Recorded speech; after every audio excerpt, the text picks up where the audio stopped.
Good morning, Nigeria. Good morning, world. Thank you for joining us on Morning Spring, the first one for this working week. Today, 5th of January, 2026. Femi Ojo is my name, and I welcome you to where true, honest conversations do happen. In as much as about public good, this is where you get to hear it from. And of course, we'll say it as it is, just like we do here at Western Spring Television. This program runs 7 a.m. every weekday. We are back, fully for you for the year. And of course, we usually have the headlines from our different papers every day, especially the front pages. And of course, at the other side of that, we get to talk about happenings in Nigeria, and so much has happened over the weekend in which you deserve to have more of it, as they say, as they ought.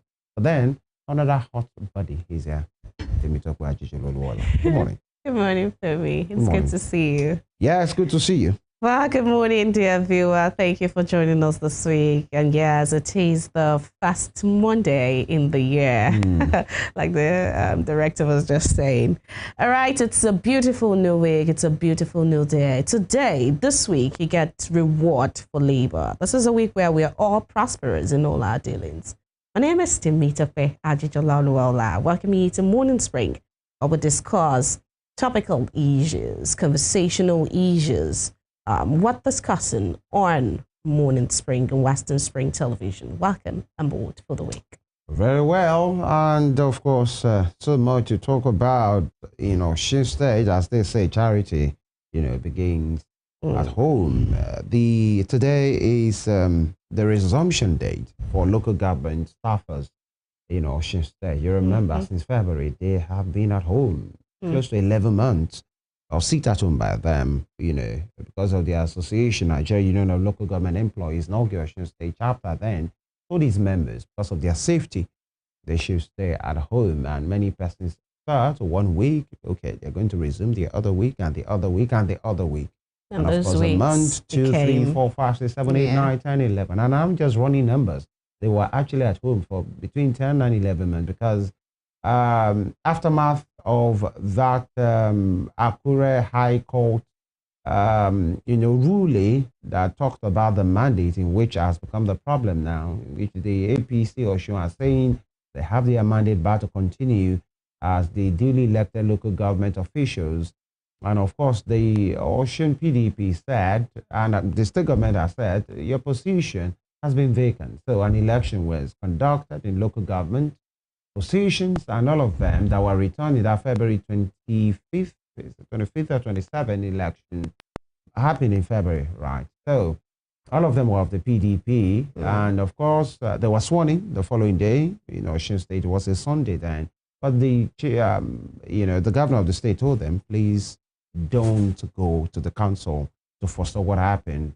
A few days earlier, where close to 7 persons died because of the fracas that happened, that fisticuff at the different local councils.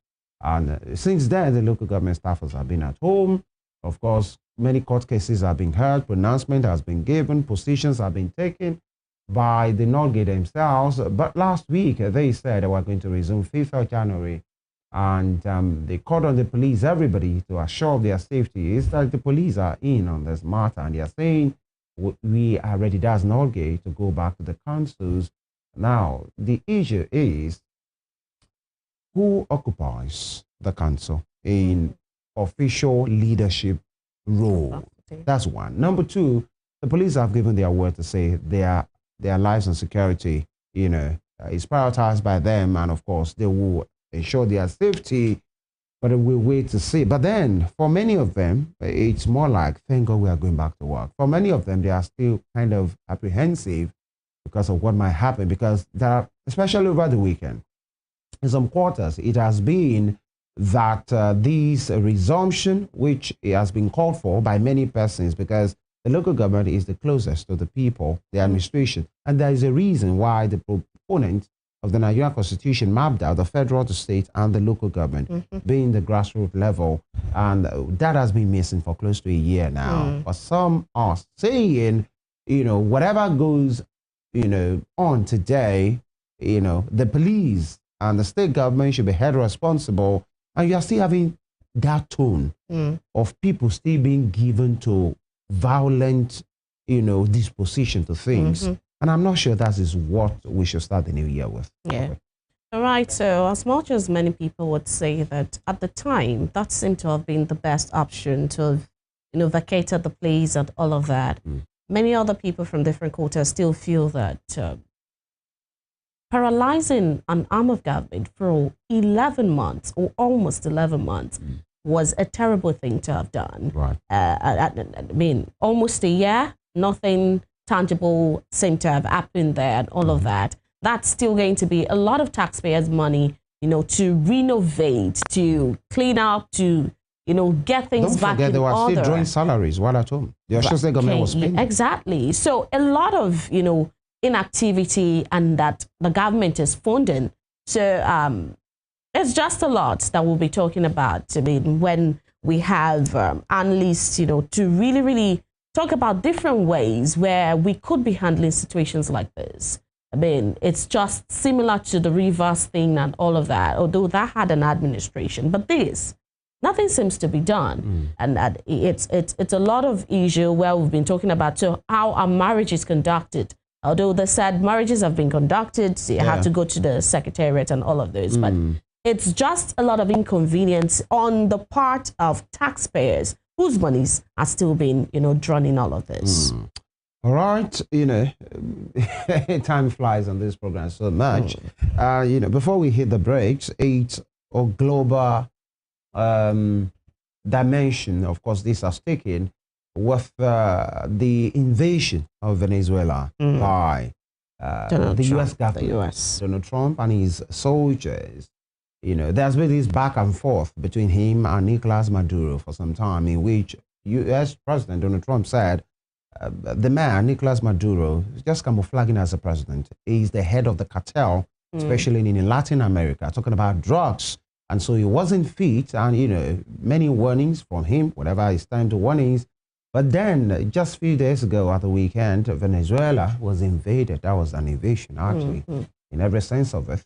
And the president there, either legally or illegally, Nicolas Maduro, was arrested by the U.S. government. And of course, shown, pictured in curves, taken. He's now in the U.S., actually, and it's having that global furore about this matter. Many countries of the world are taking position of the matter, telling Donald Trump that is wrong on every level, because talking about a country's sovereignty actually has just been flouted. And they say whatever a country makes of their leader, either the leader is had legitimacy or not, should be their business, actually. But when you, because you're the US, can just go to another country, arrest a president, even though you don't agree with his legitimacy, and, not just dethrone him, arrested him in cuffs with his wife, extradited him to your country to face sanction. Under which law, actually, can Nicolas Maduro be tried under the US laws? Or was there a time that he was declared wanted by the US government? And the people have been calling to question the place of the United Nations in this matter. What is going on? For some that are on the path of supporting the US president to say, something must just give. The guy is just there expanding his drug, allegedly, expanding his drug business, and of course, legitimizing his as the president of Venezuela, former now, because it is what it is. And some will say in Nigeria, in fact, that's the angle. So now that we have some intervention from the US, and we've had, some cases of, the US government working with our own government, intervening on the security grounds, may we not get to that level. Amen. That's a concern of some persons. Because, many people have seen a lot of policies by the Trump administration as overreaching. And not only policies, talking about collaborations or, the interventions, so to speak, and then this particular one, a capture of the president of Venezuela as overreaching. But just like you said, many other people also think that something needs to be done. But the way it is done is the problem here. You know, you going in as an independent nation to another sovereign nation to capture their president. Not even as United Nations. Overreaching. I'm saying an independent nation. That's what I mean. Another Not even as nation. United Nations. So, it should have been done in collaboration with the United Nations. It should have been an agreement, except it is, and we don't know. I mean, it has not been made public, just like we saw the strikes and all in Nigeria before they came out to say, oh, we are in collaboration and all of those. We all thought, oh, the US is here and has come to do what they said they would do. So let's just see how these things play out. Well, I mean, we'll begin to know. China has issued a statement asking the US to release the man and all of this. So we begin to see reactions. If it's about China, you can understand of course. That position of China. Of course. So we begin to see different reactions, different statements from different angles, and we're expecting the United Nations, you know, to react, at least respond give their statement to the matter. well. At least Ghana as well has made a position on the matter. And some are telling Nigeria, be careful. You know the way we do in Nigeria. Right. It's not a laughing matter because it's quite horrible, actually, but I'm not a fan. I don't even have anything to do with Nicolas Maduro. But when the sovereignty of a nation is just breached, like they were never there, like they didn't exist, like they are now an annex of the US. Because that's what it looks like. You're just going to pick a silly child to say, leave that place, go to the naughty corner. It's as bad as that. And not just about regime change. It's the fact that the US are now dictating what goes on with the oil of Venezuela. That is that part. And some are saying, is this the bigger plan? Because they are saying we are going to administrate the oil sale and everything that has to do with Venezuela, this for ourselves, this for them, and all of those things. Well, but for those waiting for Nigeria to make a position, I hope our government will make an informed position on this matter. Because while you are trying to be a sovereign nation, you should know your capacity as well. So I think we've all seen the advent of Donald Trump, that nothing comes for nothing for him. We've seen him in action with Ukraine. We've seen him in action in other countries. And we've seen that once there is an intervention to be done, even in Nigeria, we don't know what gave. We don't know what we have needed to concede before that intervention came. So for Donald Trump, it's not nothing. It's always something. While Mr. Donald Trump has a way of doing things, many persons will know that he's an unconventional person. Actually, there are many party members of his that doesn't agree with his style. Actually, but the thing is, in the world, even in life, nothing goes for nothing. Even in Freetown, lunch is not free. Either whatever the plans are fully disclosed or not. Because if I come to you to come and intervene and I mobilize so many things to come and do that, my eye should be on something. Either I'm saying it outrightly or not. It has to be by agreement and concession. Well, I think fish eat fish, actually. And it's the survivor. What does that even mean? Fish is fish. Fishes, they eat other smaller fishes. Oh, that's the way it's done. Predatory. You just hope you are characteristic of a fish. You are not just. You just hope you are not the small fish here. You know, there is a reason why every big fish called was himself once a small fish. Well, while you are small, make sure you find your way to be witty big and smart. There's a reason why Adekunle Gold calls himself the big fish. Actually, so many things. There are, by the way, troubles, a brewery existed in River State. But there is not the money for that. We take a quick break. We make a return for the papers.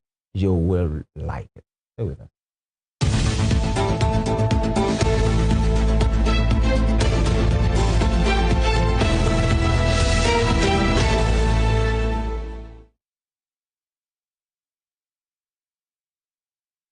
All right, we kickstart the newspaper segment with the Guardian newspaper.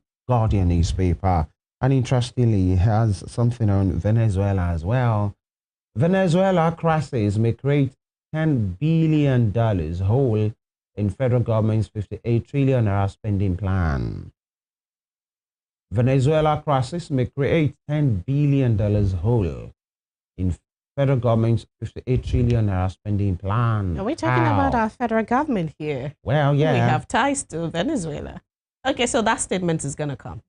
Well, I don't want to preempt. That's why everybody needs the detail. Again, Venezuela crisis may create $10 billion hole in federal government's 58 trillion spending plan. I think it might have to do with revenue projections and oil.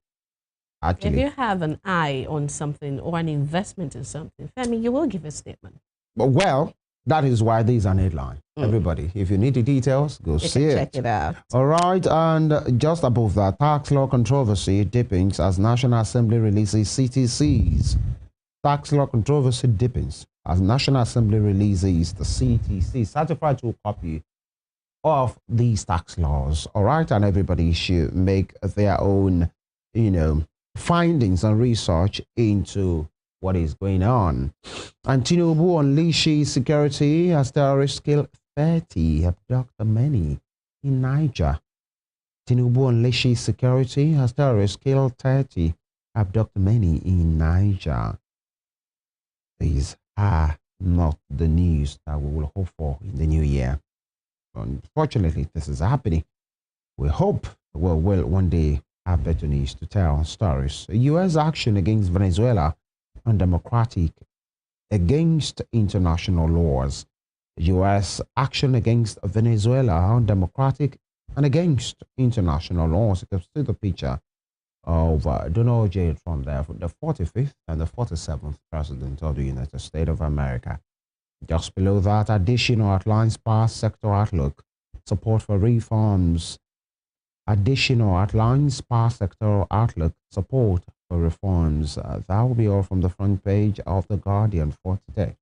All right, moving to Daily Trust newspaper this morning, and the banner headline here says, NAS discerns gazetted tax laws. NAS discerns gazetted tax laws. Below the nameplates, just above that particular headline there, ADC ticket will be Kwankwaso to battle Atiku. Obi Kwankwaso to battle Atiku. Right? How bandits kill 60 in Niger.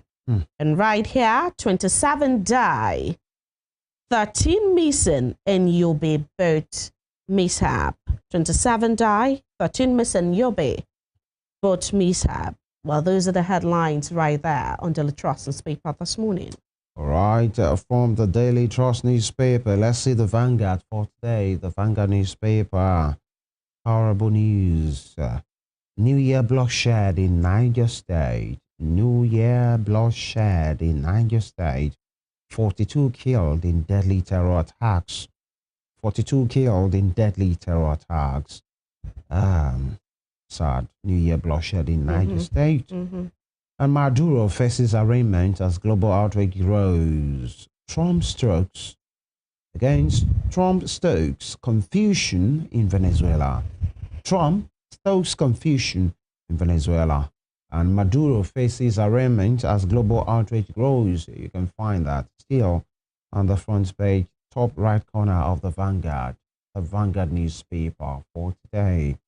Maduro faces arraignment as global outrage grows.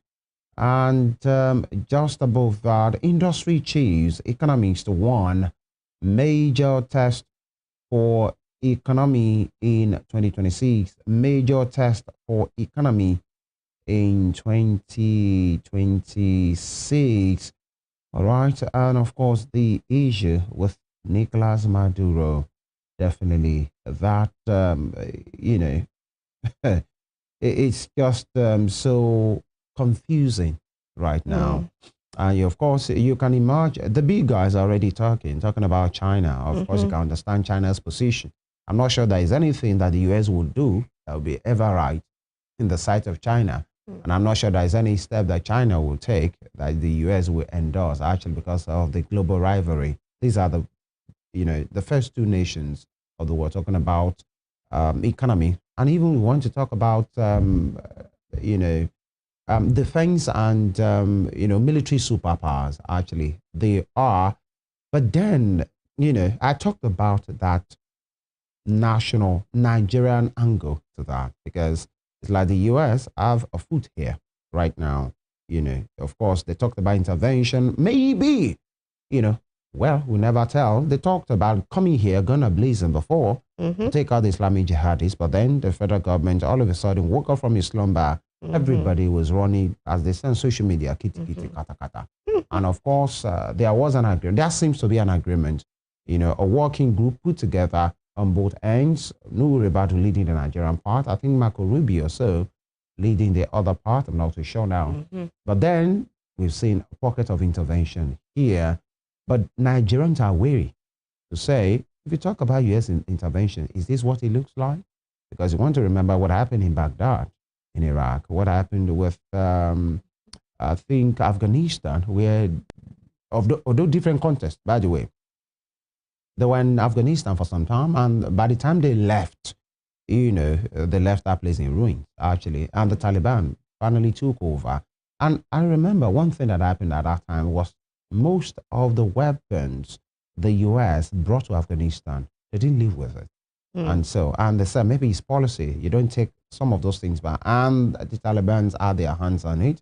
What happened with Gaddafi in Libya? These are some of the concerns of some Nigerians to say, while they are saying they are going to help us, okay, we just hope, according to them, you know, they won't switch on us at some point. Because if, hopefully they don't, if, who will stop them?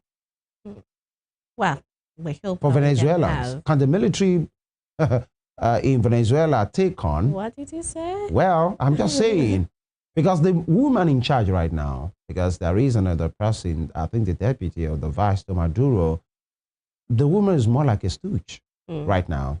No choice, no nothing. You will only do what you are told to do. That's supposed to be a country. Well, only the Confederation of Nations, I'm talking about the United Nations or other blocs, those are the ones who can release statements and something will be done. You talk about the United Nations, like the U.S. is not the biggest donor and fund. Well, the funder. The U.S. is just a member. Not just a member. Nations. I think you'd rather say is a member. But when you say just, that's not what I mean. It's just a member of the United Nations. There are other powerful nations there. And so they can release statements. They can talk. They can come to agreements or consultations. And who will veto? You know, there is a Security Council, right? I think the six of them, France, China, Russia. I don't think if something is about you, you still have the right to vote. I don't think so. No, I'm just saying. So, can anybody look at the U.S. in the face and veto something against them? Why not? When last did you see No, not one nation is bigger than all. I know. I mean, look at the case with Israel. There have been nations that are vetoing. It's just when you do not all come to an agreement, it's as good as nothing. No matter the veto that was taken on the Israel-Gaza, Palestine situation. And that's because the U.S. is always destroying the whole thing, never amongst them. And that's the thing. My point. They all have to. So you were talking about who's going to veto. No, veto and take action. They will do it, but...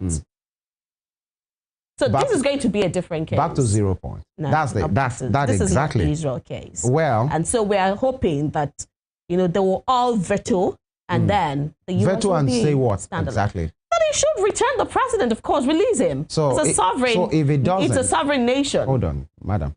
If it doesn't, then they gonna blaze into New York. To extradite Maduro. Well, we'll see. Maybe we're already in a different time.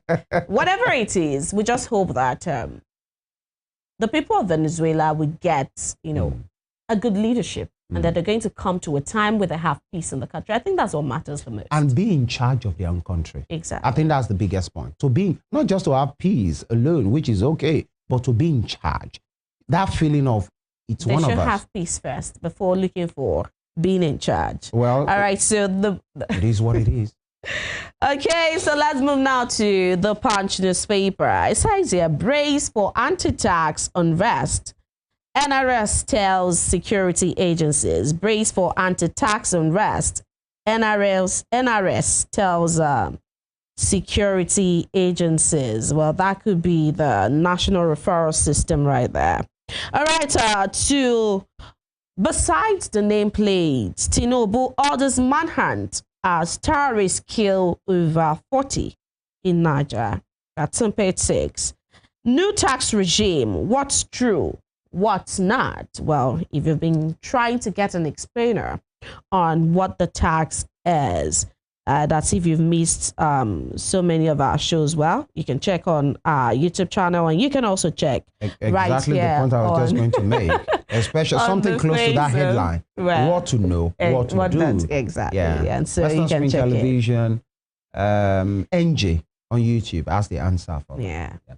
You can also check it out right here on page 18. The Punch has such an explainer for you. All right, below the nameplates there, NNPC subsidiaries debt balloons 70% to 30 trillion naira. NNPC subsidiaries debt balloons 70% to 30 trillion naira. As the rider, only 8 of 32 subsidiaries remain free of intercompany debt. NNPC owes units 20.5 trillion naira amid asset sales plan. So NNPC owes units 20.5 trillion naira amid asset sales plan. Well, many people would ask, so if you're still in debt, how are you forgiving monies? How are you forgiving other debts? You're forgiving the debt to the federal government. Well, a lot of issues right there. We hope that we can have a good grasp of exactly what is what. All right, so those are the headlines right there on the Punch paper this morning. Well, something came to my mind, and it's one of those lines of the Lord's Prayer. Forgive us our sins. As we forgive those trespass. So, forgive us our debts, even as we forgive. Strike out the debt of those who owe well, us. I'm not sure that's the intention of our Lord Jesus when he made those prayers. He's talking about, well, there's Divinity a place for debt forgiveness, actually. It's Nigeria, as a country under the leadership of Olusegun Obasanjo, sought for debt forgiveness. But then you must come clean when you are doing that. You bring your books. And was that not to international? Yes. The point I'm trying to make is this. When you are seeking that, that means you are burdened, overburdened. And you know you need a special kind of help. And you go to your creditors, clean to say, this is where we are. These are my books. If we continue this, whatever that we are burdened with, that burden is going to crush us. We can't afford it. Is there a way to help us? That is talking about help.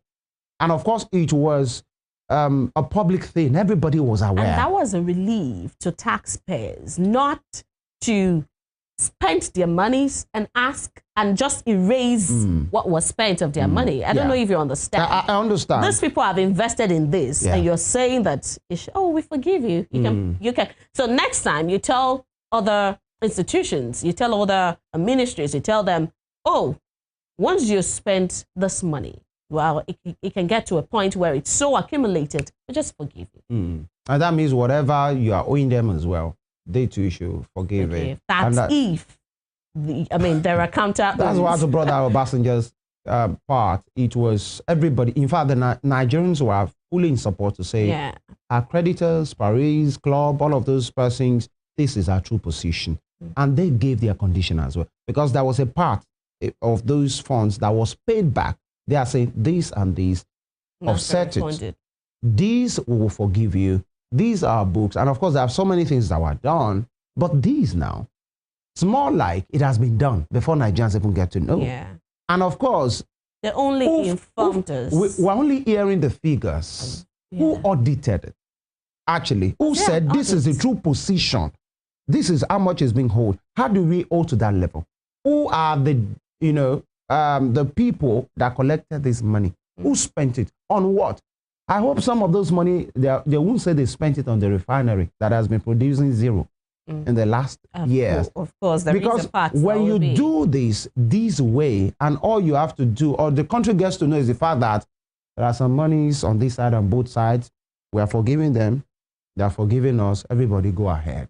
Because it's looking more like you don't have a choice. You don't even have any input. Just so you know. You know that when they say, just so you know. That's just a part of it. And of course, maybe in the next 4 years, if actually this is allowed to just go like that, some people will run institutions of the state aground. And of course, some people will come and say, okay, it's like we are in that place now. In as much there is precedent. Okay, write it off. And we've seen several precedences. Write it off as well. And everything goes. But that's not the way to run it. Actually, we'll take this quick break. And we'll make a return. that will be shortly. From now, you'll get to hear. We started a conversation last week that has to do with the opposition putting themselves, having themselves together, aligning for a particular purpose. And of course, it's to take power from the ruling party. Now, some of these figures that are in this opposition movement, in the ADC actually, just a coalition again, they've taken their position to say ADC is for them. It seems there are still groups within the APC. There's a P2B camp that are saying, ADC, yeah, that are saying it's P2B or nothing. It's the presidency slot or nothing. If it won't be about it, count us out of it. Some are making that position. And some are saying ADC ab initio is for Atiku Abubakar. But then you will have to get more of this. That will be after now. So with us.